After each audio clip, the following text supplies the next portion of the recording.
우리 몸의 관절 중 가장 큰 하중을 부담하는 무릎 관절. 반복적인 사용과 외부 충격, 노화 등으로 무릎에 염증이 생기는 것을 퇴행성 관절염이라 부르죠. 특히 여름철에는 덥고 습한 날씨로 통증을 호소하는 환자들이 많은데요. 관절염이 습도, 기압, 온도의 영향을 많이 받기 때문입니다. 주요 증상으로는 무릎이 시큰거리고 쑤시며 앉았다 일어나기가 힘들고 계단을 오르내릴 때 통증을 호소하기도 하는데요. 심할 경우는 관절 내시경 및 인공관절 등 수술적 치료가 필요하며 요즘에 로봇을 이용한 인공관절 수술이 도입되면서 빠른 회복을 기대할 수 있다고 합니다. 평생 써야 할 무릎을 건강하게 지키는 방법. 정형외과 전문의 임철순 센터장과 함께 알아봅니다. TBC 클리닉 건강 365 오늘의 주치 임철순 정형외과 전문의와 함께하겠습니다. 안녕하세요. 안녕하세요. 안녕하세요. 정형외과 전문의 임철순입니다. 예, 선생님 보면은 허리도 꼿꼿하시고 굉장히 바른 자세를 갖고 계세요. 감사합니다. 저희가 사실 직립보행을 하다 보면은 허리도 아프고 또 상체를 지탱하기 때문에 무릎도 많이 아프잖아요. 그렇게 되면 나이 들수록 걷기도 힘들어지고 삶의 질도 떨어질 수밖에 없을 것 같습니다. 그렇습니다. 무릎 관절은 3가지 뼈가 하나의 관절을 이루게 되면서 운동과 보행에 매우 중요한 역할을 하는 관절인데요. 그 관절이 보행을 주로 담당한다고 생각하시면 되는데 보행은 사람들에게 있어서 매우 심리적으로, 정신과적으로 많은 영향을 미칠 수도 있고요. 또한 삶의 질에서도 많은 영향을 미치게 되죠. 또한 보행을 안 하는 사람과 보행을 잘 하는 사람과 보행을 조금 못하는 사람과 이제 최근 현대사회에서 대사질환이라든지 심혈관계 질환이 늘어나고 있는데요. 거기서 유병들도 차이가 나기 때문에 보행은 매우 중요한 요소라고 할 수 있습니다. 그러니까요. 단지 그냥 오래 사는 게 중요한 게 아니라 네. 보행을 잘하면서 그쵸. 건강하게 또 사는 게 중요한데 사실 무릎 안 좋은 분들이 주변에도 너무 많아요, 센터장님. 실제로 이 무릎 관절염 앓고 있는 분들이 참 많죠. 그렇습니다. 요즘 보고가 많이 들어오고 있는데요. 어느 한 보고에서는 65세 이상 우리나라 국민 중에서 약 80% 정도가 유병리를 가지고 있는 것으로 밝혀져 있고 또한 계속 늘어나는 추세여서 연간 10만 명씩은 증가된다는 보고도 있습니다. 이제 고령화 사회죠, 한국은. 고령 사회입니다. 네. 이제 초고령 사회에 접어들게 되는데 그만큼 관절의 중요성이 대두되고 있는 것 같습니다. 근데 이제 보통 퇴행성이라는 말이 붙으면 노화, 나이 때문인데 그러면 퇴행성 무릎 관절염도 어쨌든 무릎을 많이 써서 생기는 병이잖아요. 이게 좀 어떤 병인지, 그 증상으로는 어떤 게 있는지 좀 네. 정리를 해주시면 좋을 것 같아요. 네. 무릎의 완충작용을 담당하는 연골이 네. 쓰면 쓸수록 마모가 되는 것입니다. 마모가 되면서 염증, 부종, 통증, 변형을 일으키는 일련의 과정을 관절염이라고 보통 표현하는데요. 네. 초기에는 환자분들이 이제 많이 쓰거나 움직였을 때 통증을 많이 호소하시지만 말기로 갈수록 가만히 있어도 욱신거린다든지 시큰거린다든지 증상이 계속 호소하게 되는 것이죠. 근데 계단을 올라갈 때 특히 어르신들은 네. 이게 하중이 많이 실리다 보니까 맞아요. 너무 힘겨워하시더라고요. 이런 경우도 참 많잖아요. 그렇습니다. 계단을 오르막 올라가거나 내려가거나 또는 점프 동작이라든지 달리기 동작 같은 걸 시행하였을 때는 한쪽 다리에 체중의 3배에서 5배까지 실릴 수가 있기 때문에 네. 그런 동작을 많이 하면 아무래도 마모가 더 많아지니까 관절염이 더 진행을 할 수 있겠죠. 예, 근데 그래요. 퇴행성 무릎 관절염이라는 딱 이야기를 들으면 네. 이거는 노화 관련 있어 라고 생각을 하잖아요. 그쵸. 근데 저처럼 좀 젊은 층에서도 많이 발생한다고 하더라고요. 진짜요? 완전 젊고 어린 사람들한테는 잘 발생하지는 않고요. 네. 나이가 어느 정도 든 사람들에게서 좀 젊은 나이에 발생하는 경우가 있습니다. 우리가 이제 원발성 관절염이라고 하면은 많이 써서 결국은 노화 때문에 발생하는 것인데 젊은 사람들에게서 발생하는 관절염 같은 경우는 2차적으로 오는 경우가 많습니다. 주로 외상성, 십자인대가 다치거나 반월상 연골이 파열되거나 아니면 그런 걸 놔뒀을 경우에 관절염으로 진행하는 경우도 있고요. 화농성 관절염이라고 해서 무릎 안쪽에 균이 들어가게 돼서 농이 형성되고 그 농이 연골을 파괴시키는 경우도 있습니다. 또한 류마티스성 관절염이나 통풍처럼 자가 면역 질환 때문에 연골 세포가 파괴되어서 추가적인 관절염이 계속 진행되는 경우도 있습니다. 네. 주로 제일 많은 거는 젊은 사람들에게서는 외상성이 제일 많습니다. 네, 그렇죠. 또 우리나라 사람들에게서 무릎 관절염이 많이 나타난다 이렇게 들었습니다. 앞에서도 65세 이상 80%가 있다고 했는데 그렇습니다. 어떤 특별한 공통점, 습관 같은 게 있나요? 우리나라 사람들 같은 경우에는 신체 구조 및 생활 습관 때문에 관절염이 특별하게 좀 잘 발생하는 경우가 많은데요. 신체적인 구조라고 하면은 O자 다리나 X자 다리처럼 다리가 휘어 있는 경우, 네. 선천적으로 그러신 분들도 있고요. 예. 또 생활 습관이라고 하면은 우리나라는 이제 양반 다리를 많이 하지 않습니까? 맞아요. 양반 다리를. 그 다음에 나이가 드신 분들은 쪼그려 앉아서 일을 많이 하셨어요. 네. 예, 쪼그려 앉기. 네. 그 다음에 다리를 꼬는 행위. 예, 그런 동작이 계속 겹치게 되다 보니까 주로 한국 사람들은 안쪽 관절면이 많이 딸게 되는 내측 관절염을 호소하게 됩니다. 이게 사람이 습관이 무서운 것 같아요. 소파를 두고도 굳이 소파 밑에 앉아가지고 앉은 그렇죠. 다리를 이렇게 기대서 이렇게 네, 앉은 그렇게 다리 하죠. 하잖아요. 그런 거를 좀 안 해야 되지 않을까 이런 생각을 하고요. 또 이것도 좀 연관이 있을 것 같아요. 비만이라고 해야 되나? 좀 갑자기 살이 찌거나 이러면 또 하중이 많이 실리다 보니까 무릎 관절염이 또 생길 수가 있을 것 같거든요. 그렇죠. 아까 전에 얘기했듯이 무릎 연골이 마모가 돼가지고 발생하는 것이기 때문에 체중이 많으신 분들은 좀 조심을 하셔야 되고요. 1차적으로 치료를 하는 과정에서 체중 조절은 첫 번째 치료법이 될 수가 있습니다. 특히 뭐 비만이신 분들이라고 하기엔 좀 그런데 요즘 네. 서구식 생활 습관의 변화로 과체중이 많이 늘어나고 있어서 네. 그분은 조심을 하셔야 될 것 같습니다. 사실 무릎이나 허리가 안 좋은 분들 보면은 날씨 예보를 하시는 분 같아요. 비가 오기 전에 맞아요. 무릎이 정말 아프더라. 저 같은 경우에도 조금 쑤시고 아픈 경우가 있거든요. 그리고 날이 추우면 또 통증이 심해진다고 하는데 정말 날씨하고 퇴행성 이런 무릎 관절염하고 관계가 있습니까? 정확합니다. 예. 아. 무더위와 장마, 뭐 옛날에 여름철만 되면 뭐 저기압, 기압골에 영향을 받는다 뭐 이런 얘기 많이 들어보셨죠? 예. 외부 기압이 낮아지게 되면은 상대적으로 관절 안쪽의 기압이 고기압이 형성되게 됩니다. 그러면 팽창하는 힘으로 인해서 관절 통증이 좀 심해지는 경우가 있을 수 있고요. 또는 여름에 에어컨 바람을 쐰다든지 네. 또는 겨울에 찬바람이 들면 무릎이 시큰거린다, 네네네. 욱신거린다라고 하시는 분들도 계신데요. 그런 분들 같은 경우에는 무릎 통증이 강직 때문에 오게 되는 분들인데 추위에 접하게 되면 아무래도 유연성이 좀 떨어지다 보니까 통증이 생기죠. 그래서 온도, 습도 모두 다 관련은 있고 뭐 기전은 다르지만 통증을 좀 더 일으킬 수 있습니다. 근데 제가 알기로는 무릎 연골에는 통증을 느끼는 세포가 없잖아요. 와, 근데 어떻게 이 통증을 느끼게 될지 너무 좀 예리한 질문 아닙니까? 어떻게 하셨는지 모르겠는데요. 네. 네, 무릎 연골에는 사실은 진짜 통증을 수용하는 리셉터는 없습니다. 진짜요? 하지만 무릎 연골이 닳다가 네. 뼈가 노출이 되거나 네. 뼈에 점점 더 하중이 가해지게 되면은 그때부터 통증이 발생합니다. 이게 어떤 문제가 있냐면 환자분들이 오셔가지고 갑자기 통증이 느껴져서 왔어요라고 저를 방문해 주시는데 제가 관절염이네요 라고 설명을 드리면 관절염은 서서히 진행하는 건데 왜 갑자기 아파라고 얘기를 하시거든요. 사실 연골 자체는 점점 따라왔지만 네. 어느 정도 뼈에 영향을 미치게 됐을 때 통증이 많이 느껴지게 되는 것입니다. 그러면은 이제 환자들 입장에서는 되게 통증이 갑자기 나타난 것처럼 느껴질 수가 있겠네요, 진짜로. 그러면 이제 통증이 생기면 병원에 가게 되잖아요. 이제 내원을 하면 어떤 검사를 받게 될까요?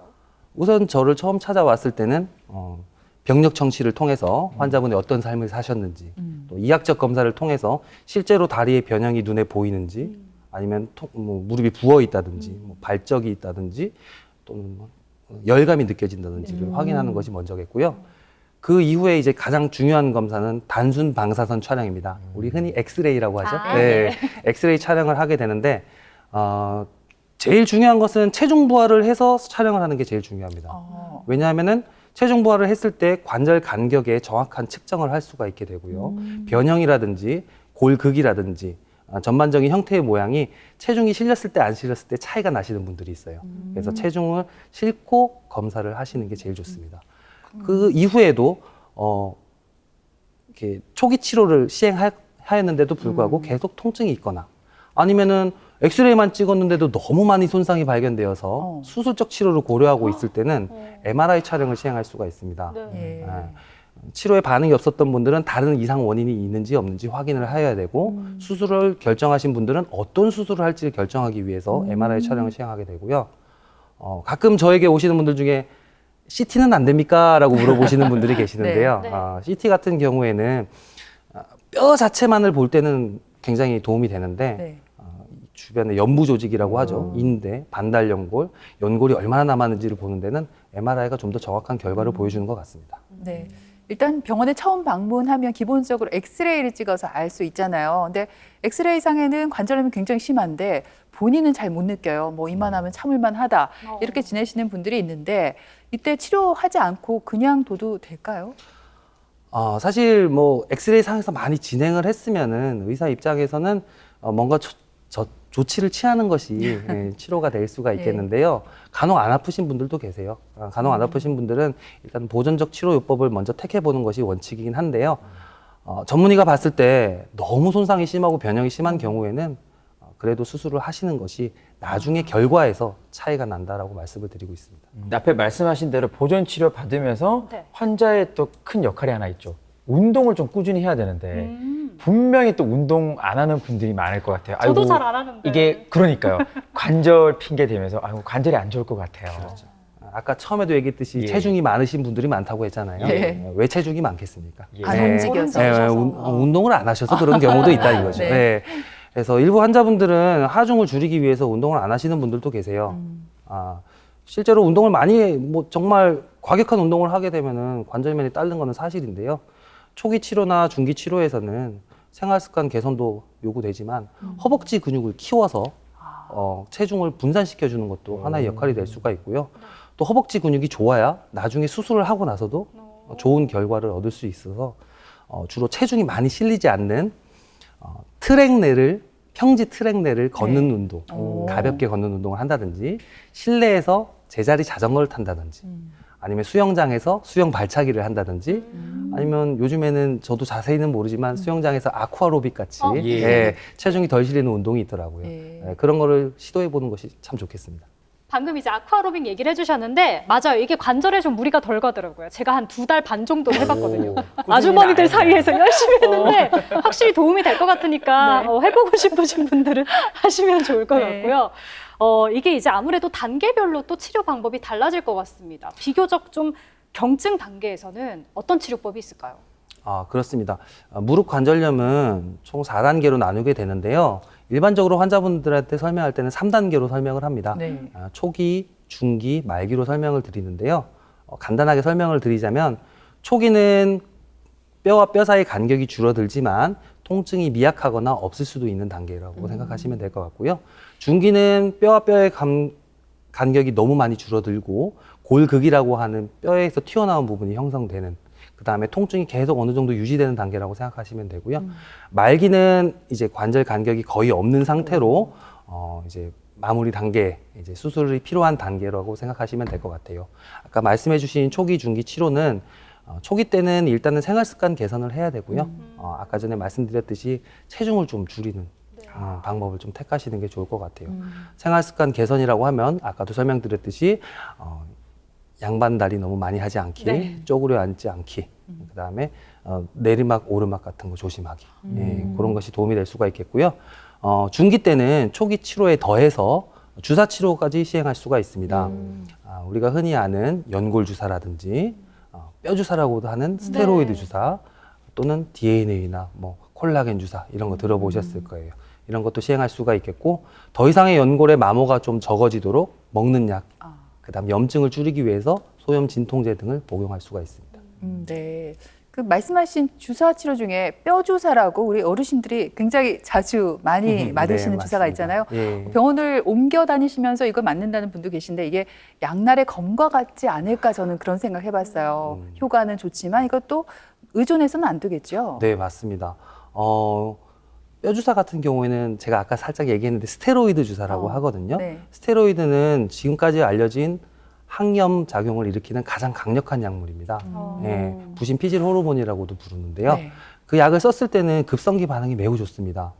진짜 많이 부어 있고 통증이 많이 심한 사람들도 그 약을 한번 쓰면 갑자기 순식간에 좋아지는 걸 경험할 수가 있습니다. 네. 그래서 뭐 초기 잠깐 동안의 치료로 사용하는 것은 문제가 없는데요. 장기간 사용했을 시에 스테로이드에 대한 부작용 때문에 면역력이 줄어들어서 아까 얘기했던 환홍성 관절염이라고 해서 무릎 안에 균이 들어간다든지 예. 또는 오히려 연골이 더 녹는 경우도 발생할 수가 있습니다. 어머나. 예. 그다음에 사용을 계속 지속하게 되면은 먹는 약과 병행했을 시에는 쿠싱병이라고 하는 네. 장기 스테로이드 부작용까지도 나올 수가 있어서 네. 단기간 잠깐 동안 너무 통증이 심한 사람한테는 사용할 수가 있지만 저는 연 4회까지만 연 4회까지만 좀 허락하도록 하고 있는데 이거는 사실 뭐 의사 선생님들 사이에서 의견이 분분하기에 예, 많이 맞지만 않으면 좋겠다. 그렇게 알고 계시면 될 것 같습니다. 그러니까 뼈 주사는 이제 통증 완화를 위한 일시적인 치료라고 볼 수 있을 것 같고, 그렇죠? 그렇습니다. 그러면은 연골 주사는요? 이것도 좀 비슷한 종류인가요? 이름이 연골이 붙다 보니까 연골이 재생될 것 같고. 아, 그렇습니다. 진짜요? 기대감이 막 솟아서. 네. 우와. 어느 정도는 있습니다. 연골 주사라고 하는 거는 히알루론산이라고 불리는 물질을 관절 강안에 주사를 놓는 건데요. 네. 관절 안쪽에 원래 활액이라고 하는 물이 있습니다. 그 물의 구성 성분 중에 하나인데요. 관절의 완충 작용을 담당하고 관절이 움직일 때 삐걱거리지 않도록 네. 윤활 작용을 담당하고 그다음에 재생을 도모할 수 있는 환경을 만들어줍니다. 재생 효과가 아예 없다고는 할 수 없는 게 환경을 조성해야 재생이 되지 않겠습니까? 예. 그래서 재생을 할 수 있는 환경을 만들어줄 수 있게 연골 주사는 좀 적극적으로 치료하기를 권유드리고 있습니다. 보통 간격은 6개월 정도 보고 있고요. 6개월에 한 번씩 맞으시면 될 것 같습니다. 이러한 치료들을 받아서 상태가 호전되면 좋은데 또 그렇지 못한 경우도 있잖아요. 이럴 때는 수술을 좀 고려해야 될 것 같아요. 수술에는 어떠한 방법이 있을까요? 말씀드렸듯이 초기, 중기까지는 약물 치료나 생활 습관 개선이나 뭐 살을 뺀다든지를 할 수 있는데 이제 말기로 접어들수록 수술적 치료를 택해야 됩니다.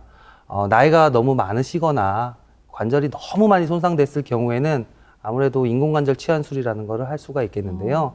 나이가 젊으시거나 또는 이제 인공관절 하기에는 조금 부족하신 분들이 있거든요. 그런 분들 같은 경우에는 여러 가지를 시도해 볼 수가 있어요. 첫 번째는 관절 내시경이라고 해서 안쪽에 파열된 반월상 연골을 정리한다든지 또는 연골이 깎여져 있는 부분이 있거든요. 그 부분에 미세 절골술을 시행해서 재생을 좀 도모해 본다든지 그다음 미세 절골술에 더해서 줄기세포라고 하는 연골을 좀 재생시킬 수 있는 물질을 좀 투약을 한다든지 그런 방법을 택할 수가 있겠고요. 아까 전에 말씀드렸던 변형 때문에 관절염이 더 심해지기 때문에 변형을 바로 잡을 수 있는 우리 O자 다리나 X자 다리로 휘어 있는 다리를 반듯하게 펼 수 있는 절골술이라는 것을 시행할 수가 있습니다. 수술 방법이 많죠. 근데 각각 시행할 수도 있고 네 가지를 한꺼번에 시행하는 경우도 있고 그런 경우도 있어요. 꼬집어내서 2개 정도만 하는 경우도 있습니다. 근데 이게 환자들마다 다 달라요.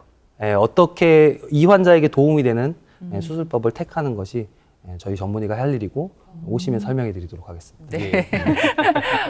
보통 보면은 연세가 드신 분들 나중에는 인공관절 수술을 많이 하시더라고요. 네. 근데 요즘 인공관절 수술할 때 로봇을 이용해서 하기도 한다고 들었는데 네. 어떤 장점이 있나요? 네. 인공관절 수술은 수십 년 동안 매우 발전해 왔습니다. 여러 가지 뭐 내비게이션 술식이라든지 또는 기타 고식적 술법 또는 이제 금속 재료도 굉장히 다양하게 변해 왔고 관절 안쪽에 넣는 인공 연골도 굉장히 발전해 왔습니다. 하지만 결국은 뼈를 절제를 하고 그 절제된 위치에 이제 금속 재질을 집어넣고 그 사이에 무릎 연골, 인공 연골을 넣는 수술인데요. 제일 중요한 결과를 얻게 되는 게 정확한 위치에 들어갔는지, 정확한 사이즈가 들어갔는지, 아니면 절제가 정확하게 일어나서 금속과 남은 뼈가 아구가 딱 맞는지 이것이 가장 중요한데요. 로봇 수술기를 이용한 인공관절 수술은 미리 시뮬레이션을 좀 해볼 수가 있습니다. 3차원 CT를 이용해서 원래 위치대로, 원래 환자의 모양대로, 환자가 좀 더 나아지는 방향대로 정확하게 들어갈 수 있게 시뮬레이션을 해볼 수가 있고요. 예전에 내비게이션 술식도 이렇게 가능은 했는데 실제로 뼈를 자르게 되는 과정에서는 의사가 자르게 되어 있었습니다. 하지만 로봇 수술기는 시뮬레이션 그대로 오차가 없이 뼈를 절제할 수 있는 장점이 있습니다. 따라서 틀을 댄다든지 틀을 대서 의사가 자른다든지 구멍을 내서 의사가 자른다든지 하는 동작이 없기 때문에 회복 기간이 빠르고 좀 더 자기 무릎의 정확한 사이즈의 인공관절 치환물을 고정시킬 수가 있게 되는 것이죠. 근데 사실 의사의 모든 역할을 로봇이 대신할 순 없잖아요. 이렇게 멋있는 의사 선생님 어떻게 대신하겠어요, 로봇이. 감사합니다. 어떻게 하신 제 것 진심이 같아요, 느껴졌으면 감사합니다. 좋겠습니다. 그러니까 수술에서 어디까지가 좀 로봇의 역할인지가 좀 궁금하네요. 일반적인 인공관절 수술법과 로봇 수술기를 이용한 인공관절 수술법은 동일합니다. 사실은. 예, 절제 범위도 동일하고요. 그다음에 정리를 하는 것도 동일합니다. 모두 다 이제 의사가 하는 것인데요. 뼈를 절제하는 과정만 로봇 수술기가 대신해 준다고 생각하시면 됩니다. 대신에 의사가 자르는 것보다 더 정밀하게 자른다는 장점이 있는데요. 의사가 자른다고 해서 그렇게 오차가 심한 것은 아니고요. 다만 조금 더 정확하게 정밀하게 시뮬레이션 할 수 있다는 장점이 있습니다. 사실 환자 입장에서는 수술을 앞두고 좀 두려움도 있지만 맞아요. 기대감도 있어요. 그쵸. 내가 수술 후에 어떻게 변화될 것이다. 또 수술 후에 만족감도 환자마다 다 다를 것 같아요. 그렇습니다. 이제 사실은 수술을 결정하는데 제일 중요한 요소는 통증입니다. 우리가 수술을 하는 이유는 통증을 줄이려고 수술을 하게 되는 것이거든요. 인공관절 수술을 한다고 해서 20대처럼 뛰어다니거나 30대처럼 수영을 할 수 있다거나 그런 거는 아니고요. 통증을 줄여주는 수술인데 그거에 대해서 제일 많은 만족을 얻기 위해서는 근력이 좋아야 됩니다. 허벅지 근력이 좋고 변형이 좀 덜하고 그다음에 통증이 심한 사람들은 수술하고 나면 굉장히 만족을 하시고요. 다리 근력이 너무 약하거나 또는 변형이 너무 심하거나 통증이 미미했던 분들 같은 경우에는 수술을 하고 나면 수술로 인한 통증이 또 생길 수가 있어서 썩 만족하지 못하시는 경우도 있는데 대부분은 다 만족하십니다. 그렇군요. 네. 그렇다면 수술 후에 그 회복 기간은 어느 정도나 걸리는지 궁금하고요. 이때 또 주의해야 할 사항 같은 건 없을까요? 회복 기간이라고 하면 저는 사실은 보조기를 차는 기간까지 모두 포함해서 설명을 드리는데요. 3개월 정도라고 말씀을 드립니다. 그럼 깜짝 놀라시거든요. 다른 병원에서는 1개월이라고 했는데. 네, 그거는 이제 재활 기간이나 보조기로 고정하는 기간의 차이 때문에 아마 그렇게 설명을 바꿔 들으신 것 같고요. 기본적으로 걷는 행위는 일주일 안에 모두 다 가능합니다. 일주일 안에 걷고는 다 하실 수 있는데 물론 통증은 있습니다. 예. 그리고 재활 기간은 한 달 정도, 무릎을 굽혔다 폈다를 모두 이룰 수 있는 기간은 한 달 정도라고 생각하시면 될 것 같습니다. 근데 이제 고령 환자가 기저질환도 많이 가지고 있잖아요. 아무래도 인공관절 수술이라고 하면 몸에 좀 무리가 갈 것 같은데 해도 될까요? 인공관절 수술은 꽤 큰 수술이고요. 기저질환이 너무 심하거나 연령이 너무 많으신 분들한테는 사실은 수술을 못하는 경우도 있긴 있습니다. 근데 점점 발전해 오는 과정에서 수술 전후에 환자 관리도 매우 좋아지고 있고 수술 방법도 매우 좋아지고 있고 로봇 인공관절 수술기가 있듯이 그다음에 환자 수술 끝난 이후에도 재활 운동 같은 것도 기구가 많이 발전해 왔습니다. 그래서 최근에는 90대 환자분들도 어느 정도는 다 시행을 하고 있습니다. 또 환자분도 나이가 많지만 건강하신 분들도 간혹 계시고요. 그럼 90대 되신 분도 수술하고 바로 일어나서 이렇게 걸어 가실 수가 있다는 말씀이세요? 이론적으로는 가능하죠. 이론적으로는 가능하고 저도 억지로 시키는 편인데요. 네, 잘 하시는 분들도 있고 조금 부족하지만 열심히 노력하시는 분들도 있습니다. 이 노래가 생각나네요. 치료에 나이가 있나요? 근데 아무래도 최적 시기는 있나요? 있을 것 같아요, 여기. 최적 시기.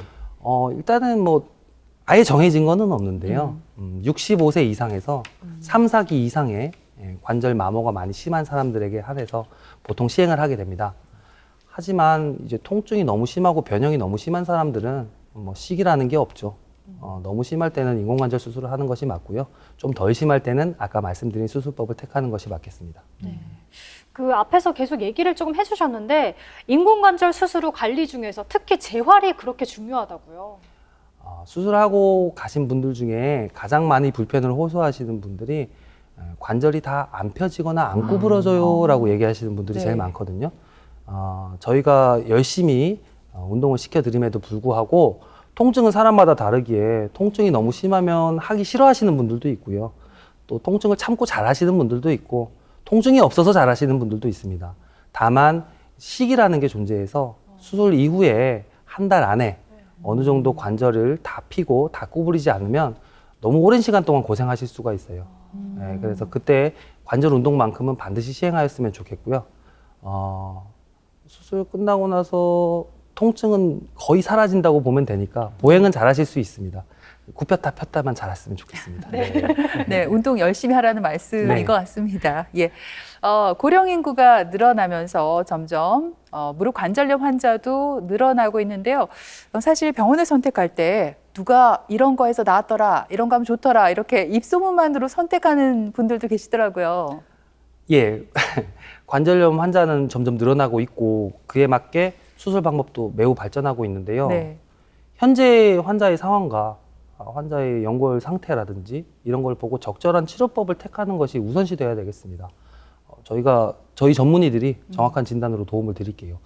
간혹 옆집에 누구 할머니는 뭐 했다더라.